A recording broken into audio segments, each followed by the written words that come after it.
There is breaking news. CNN's reporting that Maine has removed Donald Trump from the 2024 ballot based on the 14th Amendment's insurrectionist ban. So it literally just broke right now, popped up on my phone. So we covered the story yesterday regarding Michigan and how their state Supreme Court decided to keep Trump on the ballot there.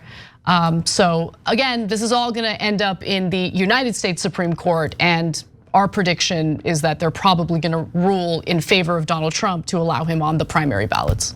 Yeah, so I thought more about that issue, and I think it doesn't say in the 14th Amendment that you need to be convicted in a court of law for insurrection. But my sense of it is, yeah, but you need to prove it in one way or another. You can't just have the judges not consider the facts of it, not have an adjudication, and then say, yes, it was an insurrection. I think it was an insurrection, and I think it's because of the fake elector plot. But you have some sort of burden to prove that it was an insurrection to meet that 14th Amendment standard. And I'm not sure that these courts have done that at this point. I'm so glad that you said that, because that is my takeaway as well. And I don't want that to be mistaken as me saying that there's no merit to the argument that he participated in an insurrection.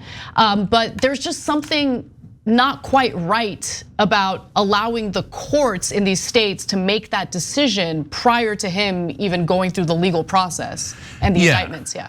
So last couple of things I'll say on it is, look, what should have happened is Merrick Garland and other prosecutors should have acted immediately after they took office to adjudicate whether it's an insurrection or not. Because if it was an insurrection, it is super important that you set a precedent that it is not allowed in this country.